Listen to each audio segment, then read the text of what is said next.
let us light these lights and see the way to peace, and let us say Shalom. And let us say Shalom.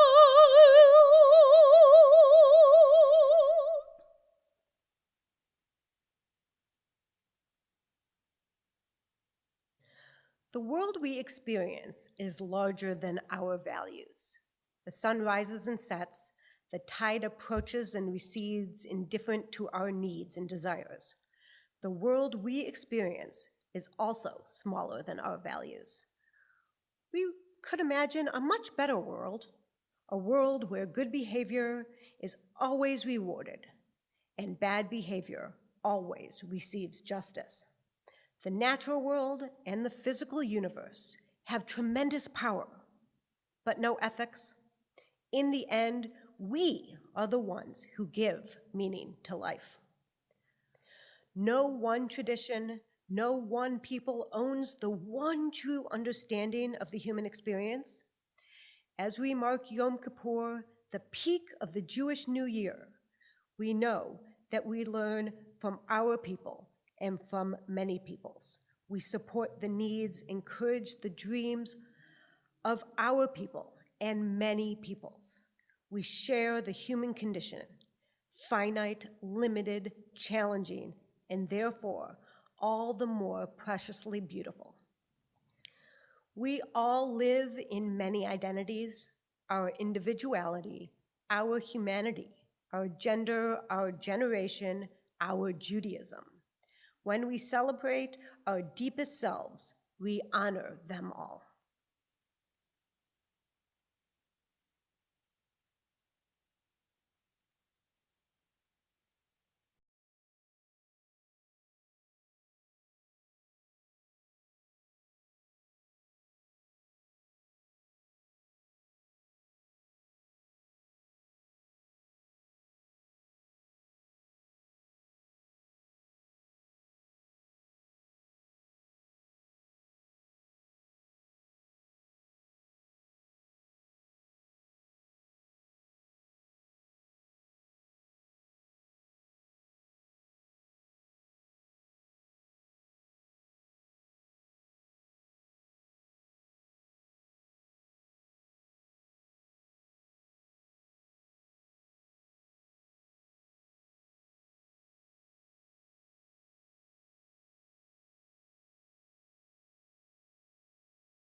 A vow, less than contract, more than promise. Unenforceable, inescapable, unless who can release me? Are vows made to others or to myself? Not for sacred honor, nor for soul salvation, nor for fear of cosmic punishment or reward. The power to vow at age 12 was the original bat mitzvah, without Torah reading or public honor. Instead, the power to make a binding commitment Father could not overrule, unenforceable, inescapable, unless when we promise and vow, prohibit and permit, we decree our own laws, self-commandments. If we strive and fail, we disappoint others and ourselves. Yet we know that to fail is to be human, and punishing failure should be to improve, not to avenge. Unenforceable, inescapable, unless Kol nidre, all my vows, all that I try and fail, all that I want and wish, all that I am and strive for, all that I keep, and all that I learn to let go, to begin the new year with new purpose.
Blessed are those whose way is blameless. But do they exist? The evidence is bleak. Adam and Eve, of course, don't fit the bill, and the first murderer is no good, although he got protection. Abel didn't last. To have a blameless life, you have to live. And Noah, righteous in his generation, was, the rabbis tell us, righteous only when compared with those God wiped out in the flood. And Abraham talked back, tried to kill his son, and threw a helpless woman and her child into the desert with one loaf of bread, and served non-kosher when God came to lunch. And Sarah laughed at God and beat the servants. Lot committed incest at least twice while drunk, and passive Isaac much preferred the son God didn't want. And Jacob, as we know, stole, although his inability to bargain when in love redeems him in my eyes. And Joseph as a child was an obnoxious brat, and later was a prig, and when he had the chance, tortured his father over Benjamin. And Moses was a murderer in his youth, which could perhaps be justified, but still he had a temper, smashed the stones on which God had engraved some maxims for us all, and after ordered a general massacre. Should I go on? Joshua's atrocities have turned much stronger stomachs than my own. And David, he's no prig for sure, and who am I to hold adultery against him? But to send the husband to the front and have him killed was, I must be frank with you, not nice. I come back to the psalm, which asks, verse 9, how can a young man keep his way pure? And the ladies have their problems too, I know.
We live in an uncertain world. Our ancestors feared an unknown future, controlling little of their fate.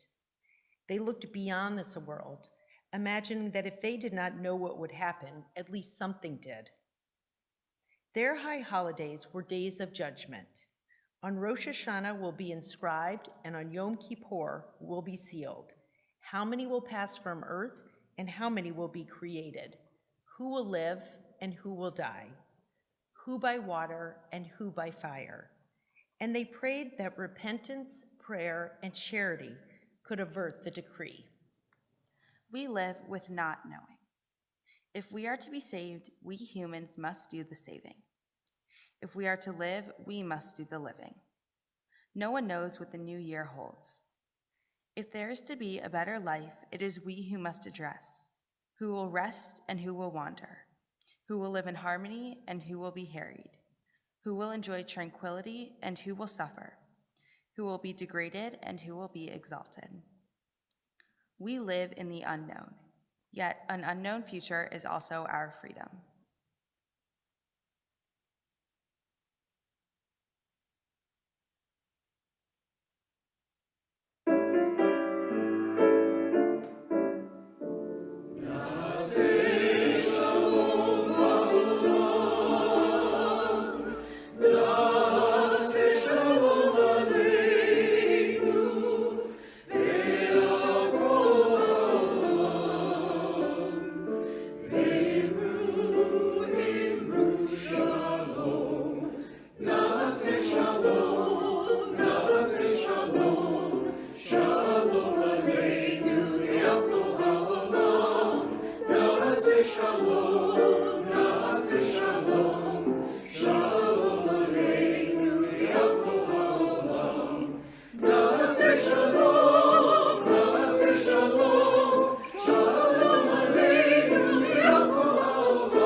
The beginning of wisdom is still wisdom. The first brick in a foundation does not define a building, but without it, nothing would stand. The first step down a path can still help us to see our ultimate goal. Like the human heart, the Torah contains love and hate, violence and compassion, caring and cruelty. Like the Jewish experience, the Torah expresses the joy of community, the fear of the foreign, and the challenges of life. If it is the beginning of Jewish wisdom, it is neither the peak nor the end of our knowledge. It is no wonder that this should be true. It was the Jewish experience and human beings that created the Torah. The Jewish people have read and interpreted, understood and misunderstood, imagined and recreated these passages in their own image from generation to generation. Since the Torah's completion 2,500 years ago, humanity has progressed tremendously in ethics and philosophy, in law and literature. Let us now return to our first steps, that we might see where we may travel in our days. I invite you where you are, if you feel moved, to rise as we remove our Torah from the ark, to learn from the wisdom of our ancestors.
If you are standing, please be seated. From Exodus chapter 23. Lo tisa shema shav, al tashet yadcha im rasha lehiot ed Hamas. Lo tihe achrei rabim leraot, velo ta'ane al rov lintot, achrei rabim lehatot. V'dal lo tehedar berivo. Ki tifga shor oivecha o chamoro, to'e hashev tashivenu lo. Ki tir'e chamor sonecha rovetz tachat masa'o, v'chadalta me'azov lo, azov ta'azov imo. Lo tate mishpat evioncha berivo. Midvar sheker tirchak v'naki v'tzadik lo taharog, ki lo atzdik rasha. V'shochad lo tikach, ki hashochad ya'aver pikchim v'yisalef divrei tzadikim. V'ger lo tilchatz v'atem yadatem et nefesh hager, ki gerim heitem be'eretz Mitzrayim.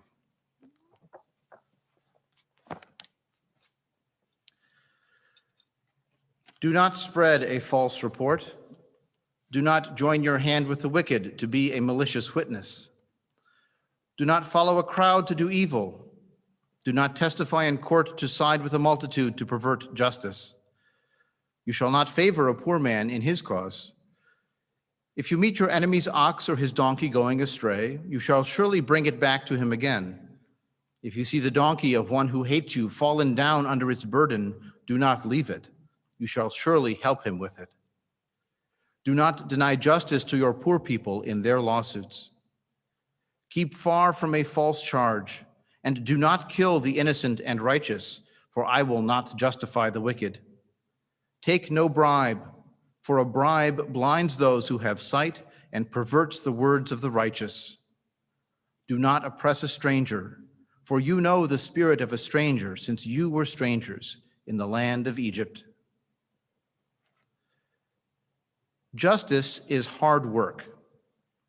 Doing the wrong thing, especially when it is in our interest, is very tempting.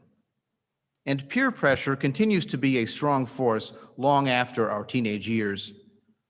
It is hard to be generous to those whom we do not like, and our sympathies affect our responsibility to the facts. Often, doing the right thing seems the harder thing to do.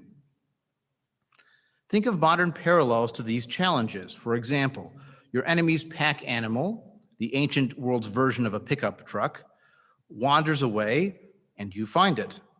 Do you return it? Or their animal falls under its burden. Do you help someone who hates you to get the animal back on its feet? Why help those who do not like us? The modern ethos is, screw them.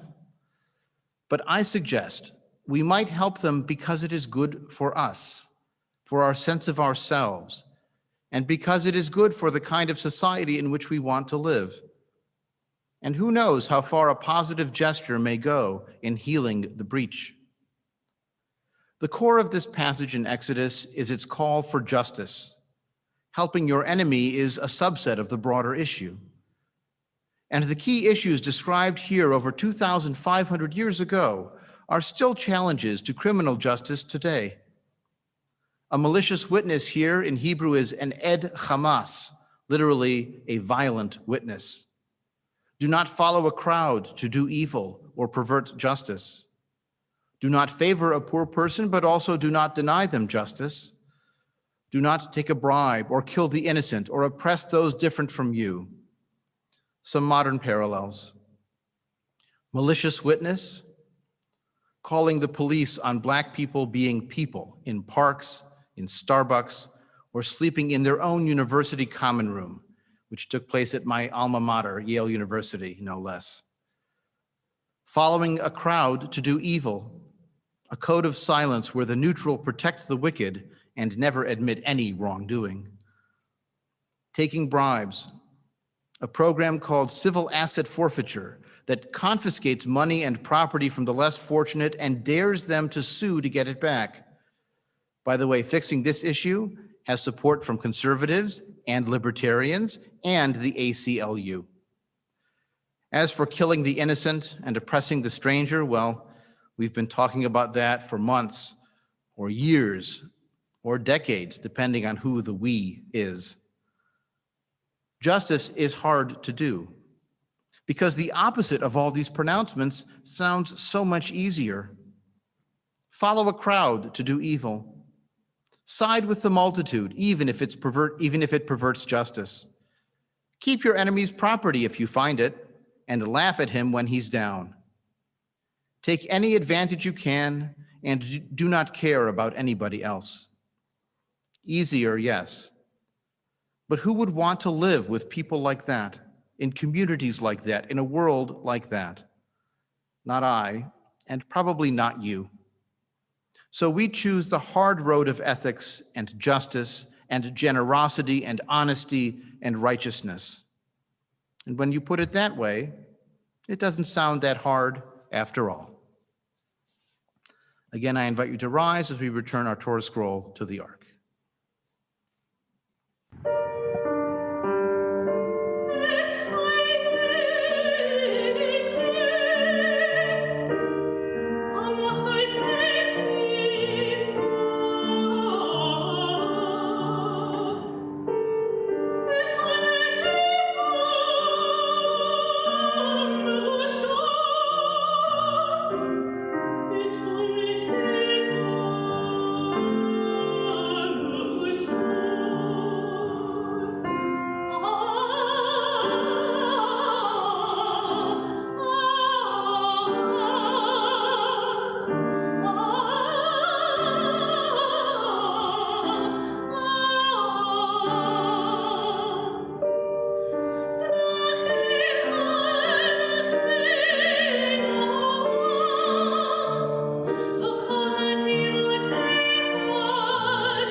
Is such the fast I have chosen? A day for people to afflict their souls? Is it to bow down their heads like bulrushes and spread sackcloth and ashes beneath them? Is such what you call a fast? Is not this the fast that I have chosen? To loosen the chains of evil and untie the bonds of every yoke? To let the oppressed go free? Is it not to share your bread with the hungry and bring the outcast poor to your house? When you see the naked, that you cover them. And not to ignore your fellows? Then your light will burst out like the dawn. Then your health will spring forth. Then your righteousness will go before you. If you remove the chains of oppression, the menacing hand, the words of malice, and if you offer compassion to the needy and relieve the afflicted soul, then your light will shine in the darkness, and your night become as bright as day.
Death is real. In the world of changing nature, it is inevitable. It may be postponed, but it cannot be avoided. Loved ones do not pass away, they die. They do not escape the rhythm of life, but they leave their gifts. We still bask in their love. We still use their instruction. We are still inspired by their deeds. We still linger on the memories of their style. Immortality is very intimate. It is part of our mind. It is as close as our power to remember. In the real world, death is part of the drama of life. So too is the loving tribute of remembrance. If you are comfortable doing so where you are, I invite you to stand for a moment of reflection. We pause at the new year because we are aware of the passage of time, and as we consider our own mortality in the graying of our hair, in the turning of the leaves, in the passing of another calendar, we think back to losses of years past, empty chairs at our holiday tables, and we also think of our losses of the past year. Some of us may have lost loved ones in the last 12 months. And of course, we know, both as a nation and as a global population, there have been many deaths over the last 6 months and 7 months in parts of the world whose pain has not gone away because the pandemic continues. And so we open our hearts in these moments to feel the pain that we still feel, to feel the love that we still feel, and to feel connected to those who loved us and who are no longer with us to mark the passage of time. I invite us to pause for a moment of silent tribute in their memories and in memory of all of our loved ones.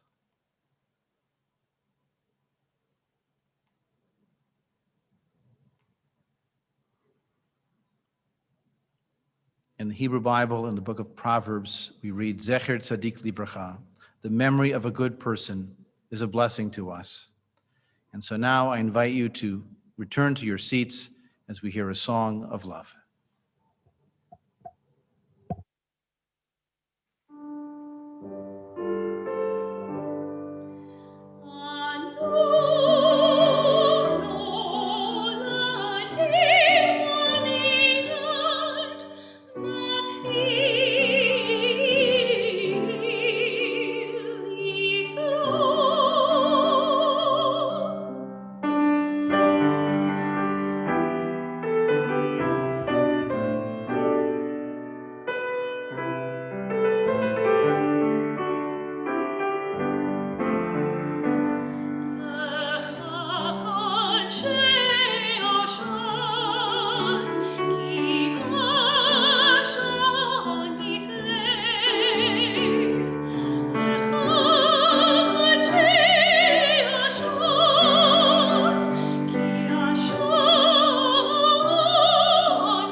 Thank you. Let's start again. Consider Abraham.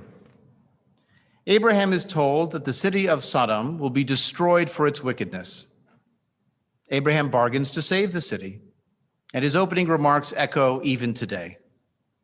Will you destroy the righteous with the wicked? What if there are 50 righteous people in the city?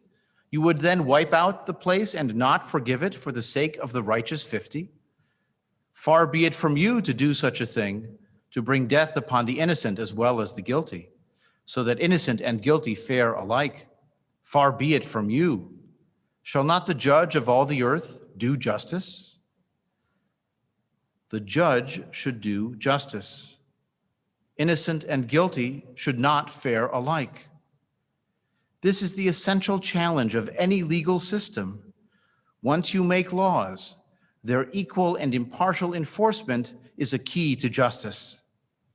The Soviet Union had a written constitution that theoretically guaranteed wonderful freedoms. In reality, it had a KGB and Gulag prison camps. The American Declaration of Independence declared all men created equal in an era when most people were disqualified from being a full person. After the Civil War, separate but equal existed on paper, but it was always a lie. Everyone knew that reality was separate and unequal. Declaring law and order is one thing. Doing real justice is much harder. Human beings are bad at judgment. We leap to conclusions from scanty evidence. We make snap decisions and then try to justify them. Brain scans confirm this sequence: decision first, reasons afterwards. We all have biases. We all say, don't judge a book by its cover, and we do. For example, we are very poor at judging risk. Pre-coronavirus, which of these activities do you think was more dangerous? Flying in an airplane, driving a car, riding a bike, or taking a walk? Many people would rank them in that order: flying most dangerous and walking the safest. The statistical truth is that planes are safer than cars and bikes are safer than walking. The National Safety Council regularly produces an odds of dying chart. No joke. It turns out that the odds of dying of cancer over your lifetime are more than 1 in 10. And from opioid overdose, more than 1 in 100.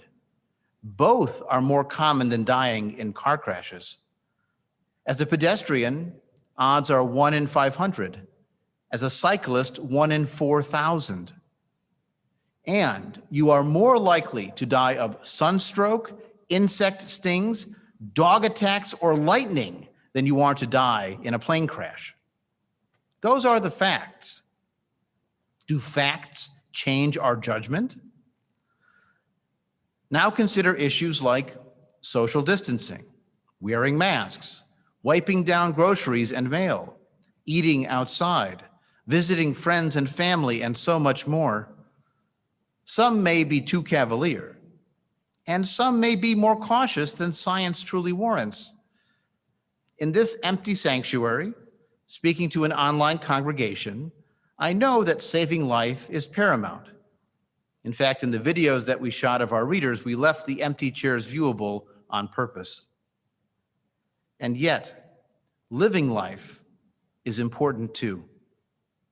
We will talk more about living life moving forward at our memorial service tomorrow afternoon, when we explore Ecclesiastes' question, who can see what will happen after? The challenge of flawed human judgment is one reason we are tempted to outsource justice to the cosmos. If we are unreliable, untrustworthy, incomplete, then we want someone or something to be absolutely fair, knowing everything, judging without bias. Growing up in an Orthodox Jewish community, my father was convinced that he was earning points with every mitzvah, every commandment he fulfilled. This was no metaphor. He really believed in a heavenly tally of good deeds and demerits. Many people would rather believe that a disaster was their fault and add guilt to their own suffering, rather than picture a universe where good things and bad things happen by chance, without justice. We want the righteous rewarded and the wicked punished.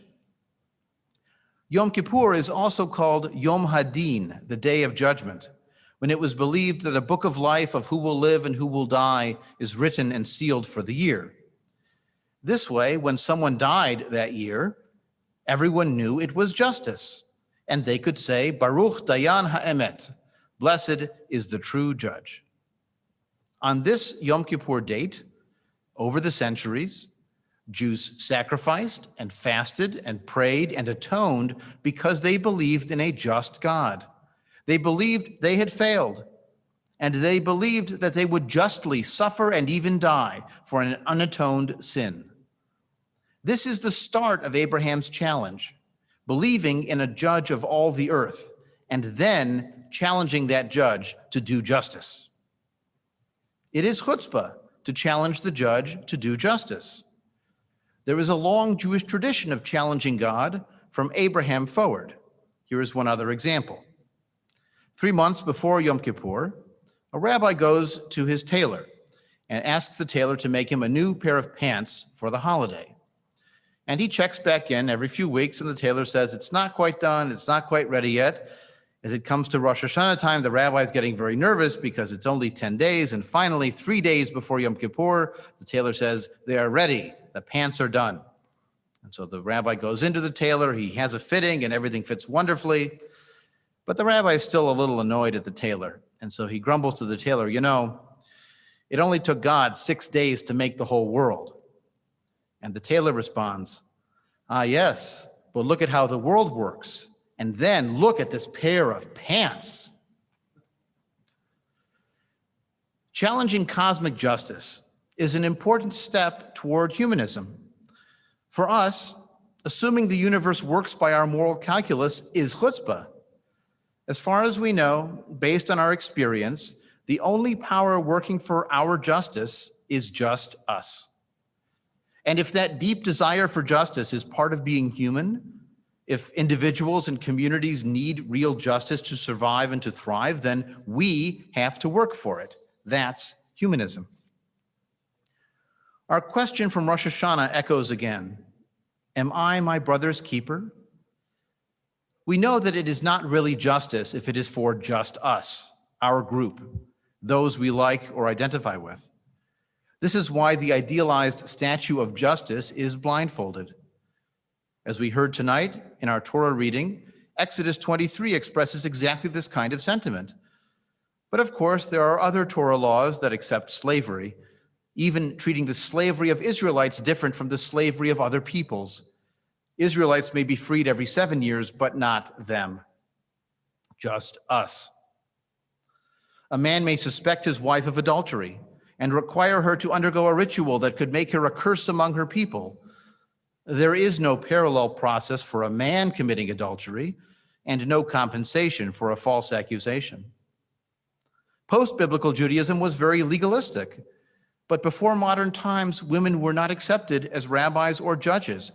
They were not even accepted as witnesses for some cases. Even today, they cannot sign many Orthodox marriage ketubas as witnesses, though they can witness the civil marriage license or a prenup. On secular documents, their testimony is valid and even valued. Yes, there are wonderful statements in the Torah and Jewish tradition about avoiding bribes, doing justice, having fair weights and measures, not oppressing the stranger. And then there are Torah laws for just us and just for men. Remember, a well-written law is only one first step toward justice. Abraham has no written law to cite when he challenges God, no constitution, no Torah yet, and they won't admit any use of the Code of Hammurabi. Abraham's challenge does not quote the letter of any law. It begins with a basic moral principle, a spirit of the law. Will you destroy the righteous with the wicked? This is the spirit of justice. The innocent should not suffer with the guilty. If they do, there is no justice.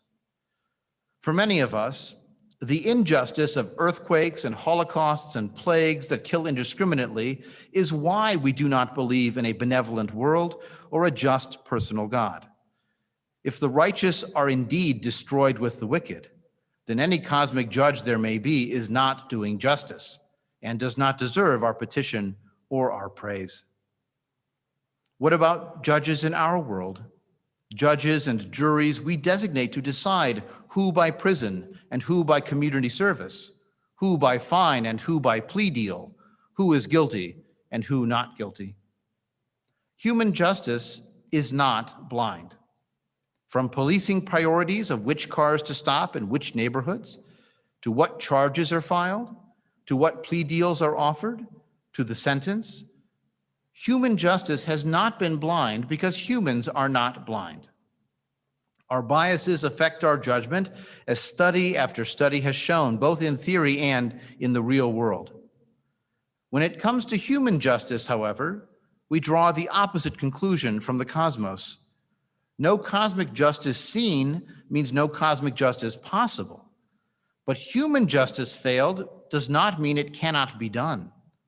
Human injustice motivates us to work even harder, to go beyond the letter of the law that sounds fair but works out unjustly, to reach for the spirit of the law, that the righteous and the wicked should not meet the same fate. One of the first teachings in Pirkei Avot, the sayings of the fathers, encourages us to judge every human being favorably. Large passages of Jewish law are devoted to legal procedure, rules of evidence, and the like. The American criminal justice system decrees suspects officially innocent until proven guilty. We appoint public defenders. We read the accused their rights. We present a public trial. The accused are judged by a jury of their peers. There are courts of appeals and more. And yet, in the real world, there have been failures to do justice at every step. Remember what Winston Churchill said about democracy. No one pretends that democracy is perfect or all-wise. Indeed, it has been said that democracy is the worst form of government, except for all those other forms that have been tried from time to time. There is no substitute for human justice, which means we have to take Abraham's challenge and renew it for our days. The human judges of the earth must do better at doing justice. Martin Luther King Jr. once quoted a 19th century theologian to affirm that the arc of the moral universe is long, but it bends toward justice. For humanists, that arc does not bend itself. What should we do then? If we accept Abraham's revised challenge that judges must do justice and the righteous and wicked must not fare alike, how do we make it so? We need to balance accuracy and haste. It is true that justice delayed is justice denied. It is also true that partial information spreads wildly through the online mobs of outrage. Like the witch trials of Salem, condemning others makes us feel more righteous, especially when the violators are some version of them. Fact-checking gets a bad rap these days, but we cannot create justice through injustice. That is why you need a warrant for a search, and confessions extracted by torture are inadmissible. Policemen and malicious thieves who break the law are criminals. This does not mean that laws equals justice. There can absolutely be unjust laws and even systems worth disobeying for positive goals. Civil rights icon John Lewis was arrested 40 times protesting segregation. He was definitely a repeat criminal offender. His suggestion: get in good trouble, necessary trouble. Abuse of power, falsifying evidence, this is not good trouble. This is injustice, period. If we do not want righteous and wicked to fare alike, then we need subtlety and discernment. There are police officers and judges and district attorneys who work for justice, even if there are enough problems that the system itself needs reforming and not just trimming out a few bad apples. There are protesters marching for justice. There are people in difficult financial circumstances, and there are criminals looking to steal and profit and destroy. The rush to sweeping judgment is very tempting, just as black and white thinking is very tempting, but neither serves the complicated cause of justice. To address habitual offenders, lawmakers passed mandatory minimum sentences and 3 strikes you're out laws, but many judges working under the constraints of those laws felt unjust imposing long sentences for small offenses. Or the tragic case of Breonna Taylor being debated right now. She was asleep at home when someone broke in the door without warning, so her boyfriend shot at the intruders. The police had a no-knock warrant to break in the door, and when police officers are fired at, they fire back. Taylor's family has received a financial settlement that included police reforms like better supervision for warrants and body cameras required to be on during raids. Yet an innocent person is still dead by mistake, either accident or negligence before, during, and after the shooting. What would make perfect justice now? These reforms are progress, incremental steps towards a better system, and improvement based on real-life experience and criticism is exactly what needs to happen. But we may never arrive at pure justice. Unfortunately, that's how human justice works. In the end, Abraham's appeal does no good. He bargains the Hebrew God down from finding 50 righteous people to save the city to 40, to 30, eventually to only 10 being righteous enough to save Sodom. When angels are sent to investigate, the men of Sodom try to violently assault them. Abraham's nephew Lot is saved, though that is really an example of just us justice. Lot had offered his 2 virgin daughters to the mob in place of his guests, hardly a righteous gesture. All of Sodom is destroyed, including presumably children and animals, just like Noah's flood. It is praiseworthy that Abraham calls for the judge to do justice and it negotiates down the sentence, but the system itself merits serious critique. Recall Moses' question, "Who am I to challenge justice to be more just?" Our society's justice answers a larger question. Who are we? Who are we as Jews, as Americans, as human beings? When we participate in a system, we assume responsibility for what that system does. Those children at the border were taken from their parents under the authority of our government. Judges in our justice system have been appealed to do justice as best they can within current law. Do we need more immigration judges to reduce delays and make fast and fair decisions on asylum and immigration, up or down?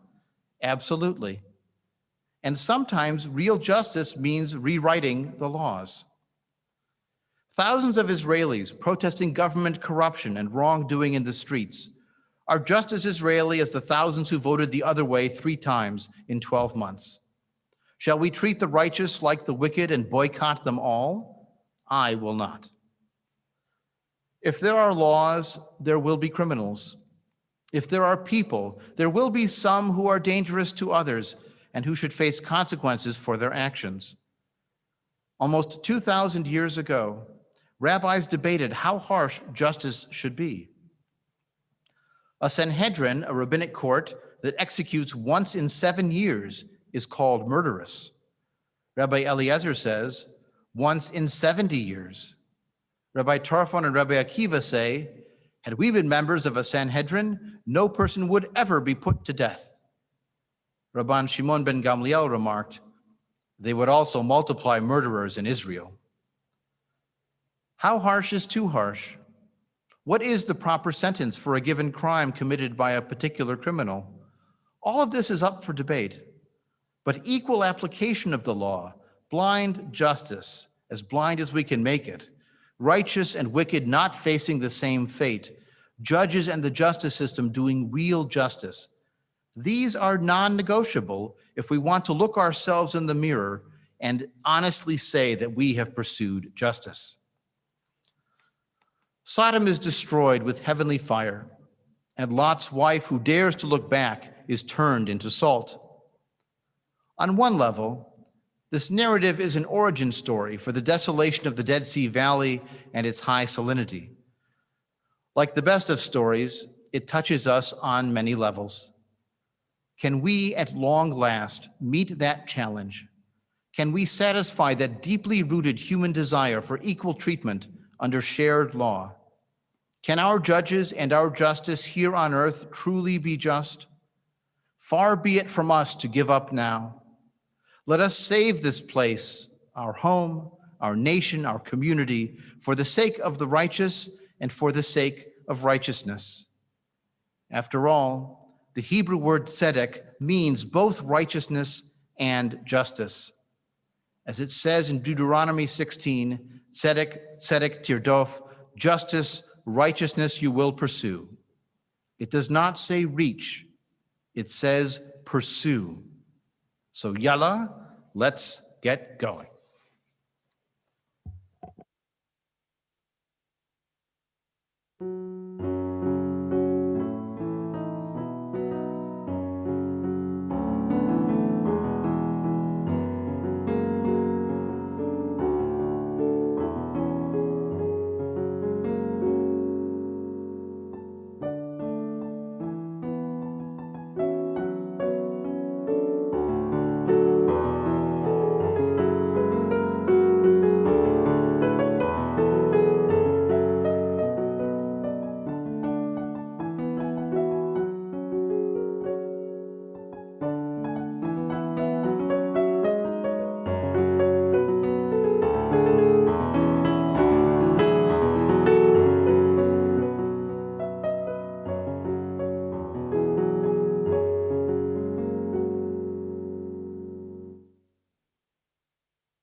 There are many people to thank for our services today. I want to thank our musicians, whom you were able to enjoy so wonderfully through our video recordings, and those who made the video and audio recordings possible. I'm going to thank all of our musical accompaniment tomorrow morning after our service. Tonight, I'd like to thank our readers who were presented tonight. They were Allison Shalom, Mark Friedman, Elise and Alana Schaefer, and Quinn and David Hirsch. As we did for Rosh Hashanah, after our service, we will open up a Zoom room for discussions and small breakout rooms for better conversation. You will be emailed a Zoom meeting link for these schmooze sessions. It will be sending automatically at 8:45 p.m. So if you registered for our program, check your email for the chance to join one of those Zoom discussion meetings. Our Values in Action Committee has provided an opportunity for us to do good together for a safe place, which is a shelter for battered women and children in Lake County. Please use our flyer with their wish list to fill a bag or more, either before tonight or tomorrow morning. After our Yom Kippur morning services conclude tomorrow, please come by the North Shore Unitarian Church at 2100 Half Day Road to drop off your bags into the cars that will deliver them to a safe place safely. That will be open between 12:15 p.m. and 1:15 p.m. So hopefully we will see many of you tomorrow to drop off your donations to a safe place. It will be wonderful to see you and for me to be able to wish you a Happy New Year in person. Our Yom Kippur services continue tomorrow with our morning service at 10:30 a.m. The same Zoom webinar link as this evening, and it will also be live on YouTube again. Our family service will take place at 2 p.m. That's a separate Zoom meeting to register for. Hopefully you've done that if you have children, ages 5 to 12, but any age is totally fine. And our memorial and concluding service begins at 3:30 p.m. with the same Zoom webinar link you used tonight. If you were a guest who's observed Yom Kippur with Kol Hadash this evening, thank you for celebrating with us, and we hope you'll visit again soon. Throughout the year, we have a wide range of events for adults and for families with younger children, most of which are free and open to the public to participate. Most of them are online through at least the fall. And so if you want more information or to sign up for our weekly email update with current Zoom links, you can contact our administrator extraordinaire and our tech support tonight, Jeremy Owens, at info@kolhadash.com. Of course, our upcoming events are always listed on our website and our website calendar at kolhadash.com. I want to wish you all a happy and, above all, a very healthy new year. And to sing us out, we have a wonderful treat. It is video of our full choir from 2016 singing our farewell song, Peace Be With You. So where you are, feel free to sing loudly and strongly.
Shana Tova. I wish you a good night, a happy and healthy new year, and hopefully we'll see you tomorrow morning.